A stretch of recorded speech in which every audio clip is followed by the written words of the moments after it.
할렐루야. 오늘 이 주일날 우리 주님께서 우리에게 주시는 말씀은 요한복음 8장 1절에서 11절의 말씀입니다. 오늘 제가 전하고자 하는 주제는 만일 하나님이 나를 위하시면 이라는 말씀의 주제로 증거하기 원합니다. 지금 3주째 우리가 계속 구원에 대해서 제가 설교를 하고 있습니다. 어떻게 인간에게 구원이 이루어지며 어떻게 구원받는지 오늘 또 귀한 말씀이니까 정신을 집중하고 하나님의 말씀에 귀 기울이시기 바랍니다. 오늘 제가 전하고자 하는 말씀의 주제는 만일 하나님이 나를 위하시면. 이스라엘은 3대 절기가 있습니다. 6월절이 하나고 모순절 그리고 또 7주절이 있습니다. 이 3대 절기는 이스라엘에서 굉장히 중시 여기는 절기이기 때문에 그 절기 때가 되면 수많은 사람들이 다 예루살렘으로 올라오죠. 예루살렘으로 올라오는 이유는 그 예루살렘에 하나님의 성전이 있기 때문이에요. 이스라엘 사람들의 절기를 성전을 중심으로 항상 즐기기 때문에 명절 때가 되면 수없이 많은 사람들이 올려오는 거예요. 역사가 요세푸스에 의하면 이 3대 절기 때 이스라엘 백성들이 예루살렘으로 올라오는 숫자가 거의 많게는 270만 명이 넘게 온다고 합니다. 작은 시리에 270만 명이 몰려오면 한번 상상을 해봐요. 얼마나 많은 인파가 그 예루살렘 성전 근처로 더 몰려오지. 그 수많은 사람들이 몰려오는데 오늘 여기 절기는 그 중에 장막절입니다. 장막절은 이스라엘 백성들이 애굽에서 나와서 광야에서 40년 동안 하나님과 동행하며 그 천막을 치며 성막 중심으로 모여서 잠을 자고 살았잖아요. 그걸 기념하면서 하는 절기인데 예루살렘 성전 근처에 다 몰려와서 어떤 사람들은 지붕 위에다가 어떤 사람은 땅에다가 이 무화과 나무들이나 아니면 종려나무 가지들을 꺾어가지고 초막을 만들어요. 조그마한 그 나뭇잎으로 만든 집들을 만들고 그 야후에서 8일 동안 잠을 자면서 축제를 벌이는 거예요. 그러면서 하나님과 나중에 천년왕국보는 영원토록 하나님과 함께 살 날을 기억하고 그거를 기념하며 즐기는 날인데 항상 사람들이 모여서 절기를 그러다 보면 많은 사람들이 범죄를 하기도 해요. 하나님을 진실로 섬기는 사람들이 정말로 하나님을 섬기지만 그 중에는 또 그것이 타락의 길로 쓰이는 사람들도 있었어요. 많은 사람들이 오랫동안 못 만났던 사람들을 만나게 되고 그러다가 또 종분이 나고 오늘 여기에 보면 한 여자가 간음하다가 현장에서 붙잡혔어요. 현장범이죠. 현장범이니까 남자는 도망가고 여자 하나만 붙잡혔는데 그 여자는 그냥 개처럼 질질 끌려왔습니다. 바리새인과 사두개인들과 그 수많은 유대인의 남자들에 의하여 한 여자가 옷도 제대로 입지 못한 채 그냥 현장에서 붙잡혔습니다. 수많은 사람들의 인파 속으로 끌려왔을 때 그녀의 마음은 진짜로 죽고 싶은 심정이 있을 것입니다. 근데 이 여인을 붙잡은 이유가 원래 목적이 따로 있었어요.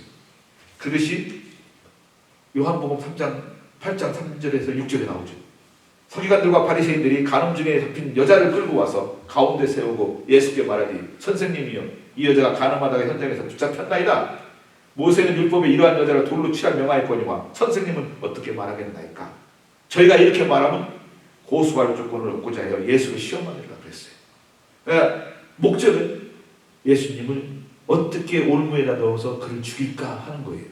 왜냐하면 예수님이 이 명절날 오셔서 성전에서 나를 목마른 자들은 내게로 오라 나를 믿는 자는 그 배에서 생수가 흘러나리라 하면서 예수님이 생수의 근원이시고 예수님만이 구원이시고 예수님이 하나님의 아들이라는 것을 선포하니까 그들이 예수님을 죽이려고 한 거예요. 그런데 그 올무를 놓을 계획을 짰는데 그 계획이 바로 이 여자를 이용하여 예수님을 올무에 붙잡아서 죽이려고 했던 거예요. 그래서 여자를 끌고 왔습니다. 예수님 앞에. 그리고서 예수님한테 질문을 하죠. 5절에 나오죠. 라비여 율법에 이런 여자는 돌로 치란 묘가 있는데 선생님은 어떻게 말하겠나이까? 그런 거예요. 그러니까 만약에 예수님이 죽이라 하면 예수님을 살인교사죄로 몰아붙이려고 한 거예요. 이들이 인용한 성경은 바로 신명기 22장 23절에서 24절에 나오는 말이죠. 처녀인 여자가 남자와 약혼한 후에 어떤 남자가 그를 성읍에서 만나 간통하면 너희는 그들을 둘 다 성읍 문으로 끌고 내려가 그들을 돌로 쳐서 죽일지니라 그랬어요. 그 말을 이용해서 율법에는 이렇게 죽이라고 했는데 선생님은 어떻게 하냐는 거예요. 근데 그 당시에 사형을 언도해서 사람을 죽일 수 있는 권한을 가진 것은 유대인에게 없었어요. 왜냐하면 유대인이 로마의 식민지가 됐기 때문에. 그래서 반드시 빌라도의 허락을 받아야 되는데 예수님께 데려온 거예요. 예수님이 만약에 죽이라고 하면 죽인 다음에 빌라도에게 이자가 사람을 죽이라고 했다. 그렇게 해서 살인교사죄로 묶어버리려고 한 거예요. 그래서 예수님을 사람 살인죄로 몰아서 죽이려고 했던 것이고, 만약에 예수님이 이 여인을 살리라 그러면 하나님의 율법을 폐하려고 하는 자고 율법을 거부하는 자라고 여겨서 율법으로, 다시 말하면 이스라엘의 천국법으로 예수님을 몰아서 죽이려고 했던 거예요.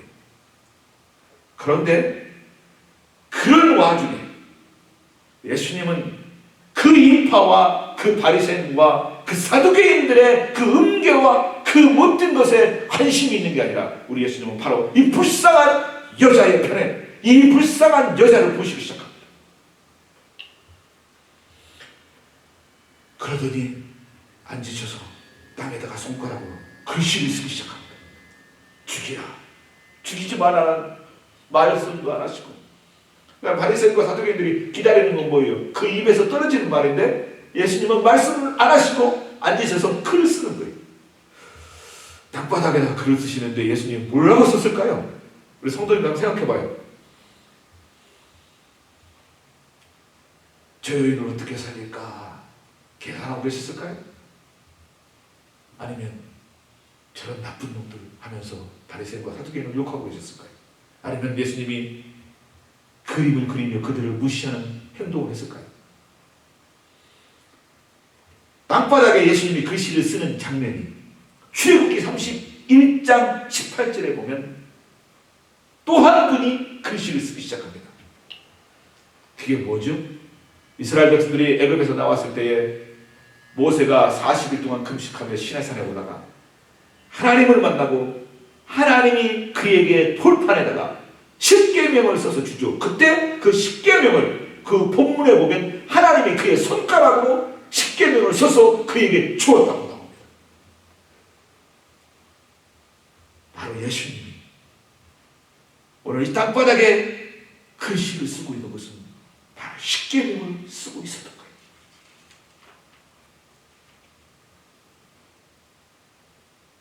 그러더니 일어나시더니 예수님이 말씀합니다. 그 여자를 죽이라는 거예요. 그런데 너희 중에 죄가 없는 자가 죽이라는 거예요. 단서가 붙었어요. 너희 중에 죄가 없는 자가 죽이라.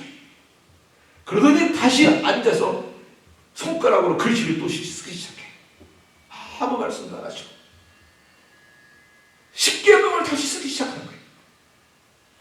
2번을 썼습니다. 꼭 이 장면이 출애굽기에도 나와요. 모세가 처음 하나님이 돌판에다가 손가락으로 글씨를 써서 십계명을 줬더니 모세가 그 십계명을 받아가지고 산에서 내려오니까 이스라엘 백성들이 모세를 기다리다가 지치고 지쳤다 보면 금송아지를 만들어 놓고 막 거기서 춤을 추며 하나님을 거역하고 우상 숭배를 하며 그 나쁜 짓을 하고 있었을 때 모세가 그걸 보고 화가 나가지고 그 돌판을 땅바닥에 집어 던져버리죠. 그 돌판이 깨져버립니다. 하나님이 모세에게 나중에 그러죠. 돌판을 똑같은 걸로 다시 만들어서 나한테 가져오라는 거예요. 그래서 그가 돌판을 만들어서 그 시내산으로 올라가서 40일 동안 다시 하나님을 만나서 그 또다시 하나님의 손가락으로 그 십계명을 쓰죠. 오늘 그 장면을 우리 예수님이 지금 지어가고 있는 거예요. 2번을 땅바닥에다가 쓰십니다. 십계명을 쓰십니다. 한 가지만 부를게요. 이분이 누구십니까?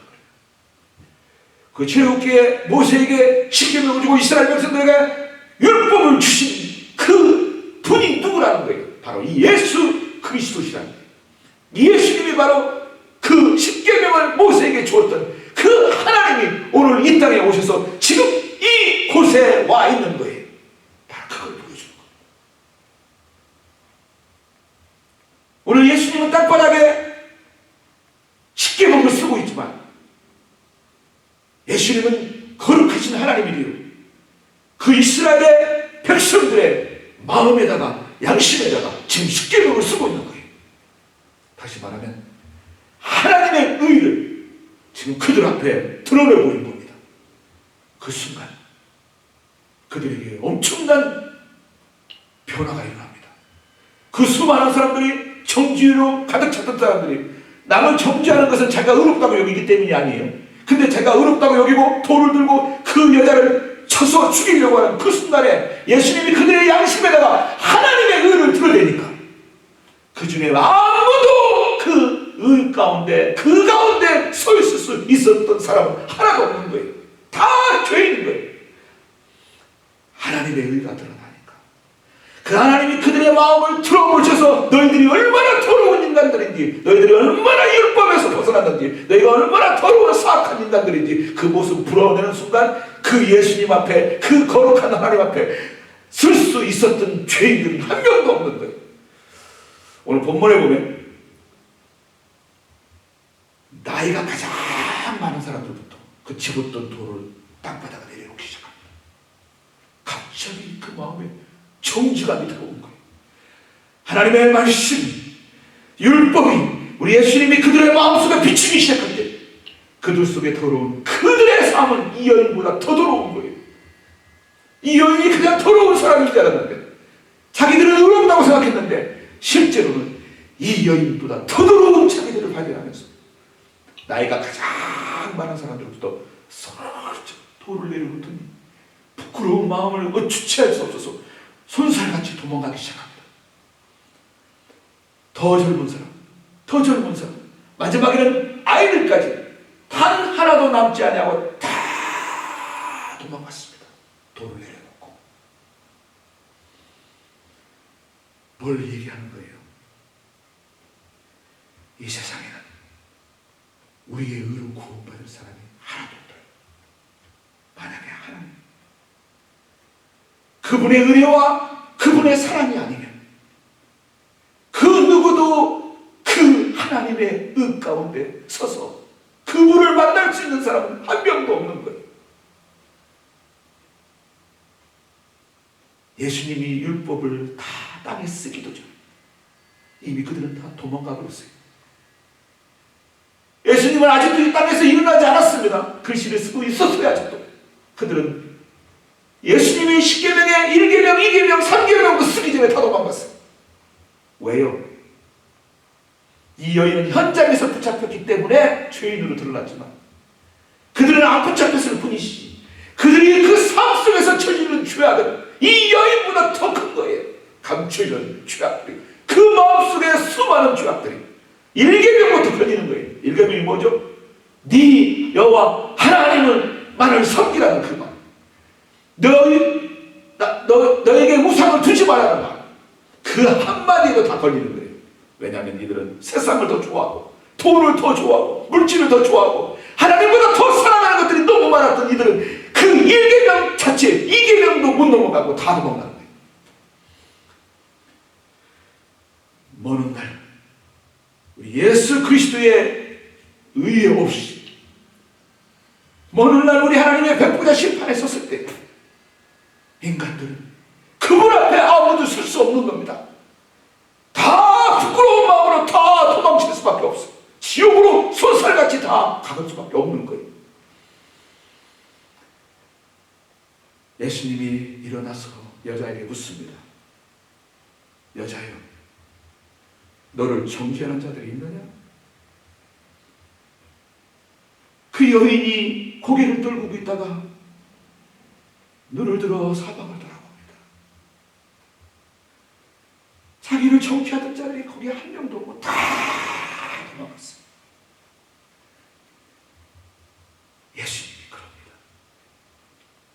여인아, 나도 너를 정죄하지 않노라. 다시는 가서 이런 죄를 범치 말고 살아.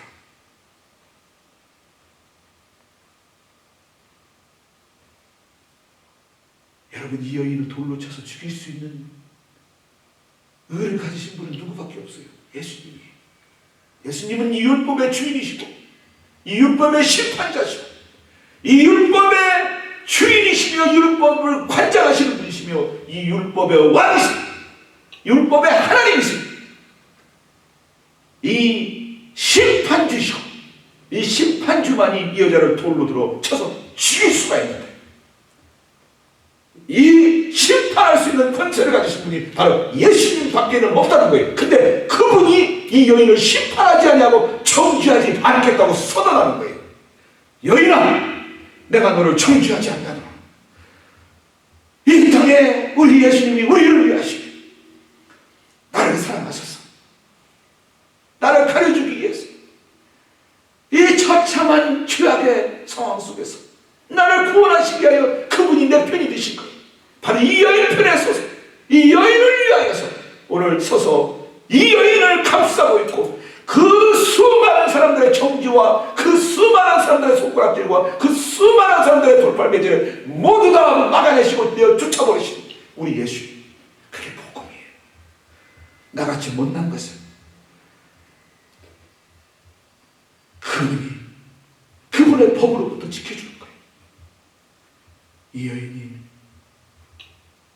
그 많은 사람들이 도망갔지만 이 여인이 이 심판주 앞에 마주 앉아서 그분을 대면하며 그분을 볼 수 있었던 것, 무엇 때문입니까? 어떻게 저 사람들처럼 도망가지 못하고 안 도망가고 여기에 남아서 있을 수가 있었어요? 바로 그거, 우리 예수님의 은혜로, 그분의 의로, 그분의 사랑으로, 그분의 말할 수 한없는 긍휼로 이 여인을 받아주셨기 때문에 예수님은 미래를 본 겁니다. 내가 너를 위하여 왔노라. 내가 너를 오늘 너를 살리기 위하여 내가 너의 죄를 짊어지고 내가 너의 그 수치를 짊어지고 내가 너의 벌거벗은 그 모습을 짊어지고 내가 너가 돌팔매질로 죽어야 될 나의 의에 도달하지 못하고 내 의로 말미암아 너는 죽어야 될 죄인인데 내가 너의 모든 죄를 담당하고 십자가에 올라가 너를 위하여 죽어서 내가 너를 위하여 내가 너를 의롭다 인정한다. 그 모든 것이 함축되어 있는 겁니다. 여자여, 너를 정죄하는 자가 있느냐? 없습니다, 주님. 나도 너를 정죄하지 않아. 만일 심판주이신 이분이 유일하게 돌을 던질 수 있는 권세를 가지시고 돌을 던질 수 있는 권리를 가지신 분이 돌을 던지지 아니하고 내가 너를 용서하노라. 내가 너를 의롭다 인정하노라. 너는 의인이라. 그 선포를 하신 거예요. 이 여인은 아무것도 없습니다. 세상에 죽어야 마땅할 주인인데 이 여인의 눈에는 오직 예수님만 보이는 거예요. 그동안 그를 정죄하는 모든 것들은 다 사라졌어요. 오직 그 눈에 보이는 것은 지금 내 앞에 서 있는 나를 사랑하시는 예수 그리스도, 그분만이 보이시는 거예요. 세상과 나는 간 곳 없고 구속한 주만 보이도다. 죽어야 마땅할 나를 이 수치스러운 이 앞에서 나를 건져주시고 구원하시고 의롭다 인정하시는 우리 예수님, 그분이 오늘 나를 위하여 이곳에 쓴 거예요. 사랑하는 여인아, 누가 너를 정죄하느냐? 내가 의롭다 너를 인정한다. 내가 너를 의롭게 만들었고 내가 너를 수치에서 벗어나게 했어요. 내가 너의 모든 것을 짊어지고 십자가에서 너를 위하여 죽었노라. 사랑하는 성도님들, 오늘 뭘 바라보세요? 손가락질하는 사람들을 바라보세요? 나를 바라보세요? 뭘 바라보세요? 그 모든 정죄를 다 하던 자들을 쫓아낸 것이고, 내 앞에 서 계신 나만을 위한, 나를 위해 그 보좌를 버리시고 이 땅에 오셔서 나를 구원하러 오신 우리 주 예수 그리스도만 보는 거예요. 그게 구원이에요. 그게 바로 복음이에요. 그게 바로 예수님이 나를 건져주시는 방법이에요.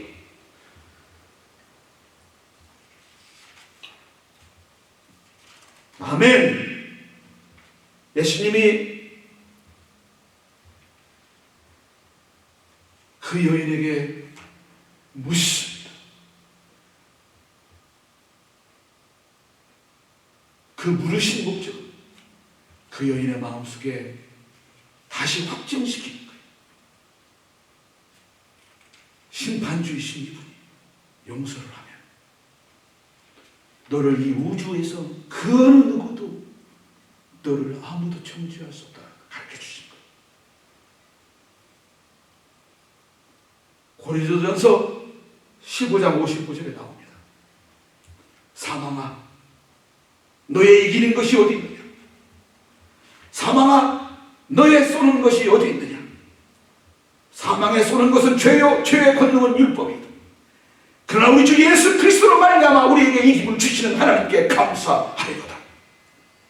로마서 8장 31절부터 나옵니다.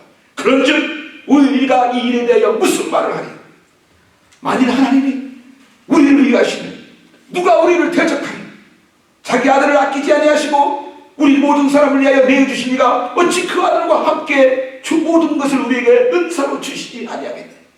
누가 능히 하나님의 택하신 자들을 송사하리? 누가 의롭다신 이를 정죄하리? 죽으실 뿐만 아니라 다시 살아나신 이는 그리스도 예수시니 그는 하나님의 우편에 계신 자요 우리를 위하여 간구하시는 자이시니 누가 우리를 그리스도 사랑에서 끊으리? 환난이나 핍박이나 적신이나 위험이나 길들이나 칼이냐? 기록된 바 우리가 종일 죽임을 당하며 도살하는 같이 여김을 받았다 함과 같으니라. 그러나 우리를 사랑하시는 이로 말미암아 우리가 넉넉히 이기느냐?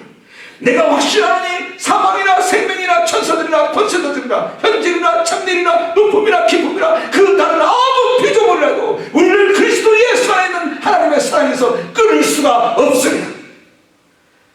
누가 우리를 정죄할 수 있어요? 이분이 나와 함께 하시면 이분이 영원토록 내 안에 계시고 나의 왕이 되시고 나의 하나님이 되셔서 그 이름처럼 하나님이 너와 함께 하신 임마누엘을 하시면 이분만 바라보면 그 누가 우리를 건들 수 있습니까? 그 누가 우리를 정죄할 수 있습니까?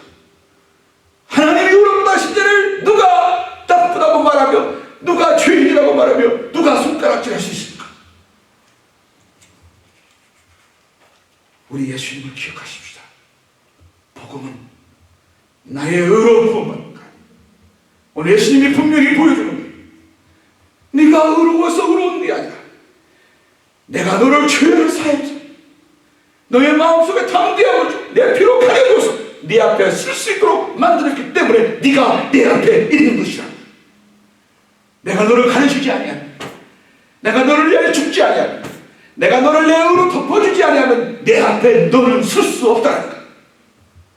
감히 하나님 앞에 우리 예수 없이도 하나님 앞에 쓸 수 있다고 생각하는 사람, 감히 하나님 예수님 없이 의롭게 될 수 있다고 믿는 사람, 회개를 해야 돼. 우리 예수님만이 오직 의인이시고 모든 심판 주시고 모든 것의 주인이십니다. 그분이 나를 위하십니다. 오늘 저의 설교의 주제죠. 만일 하나님이 나를 위하십니다.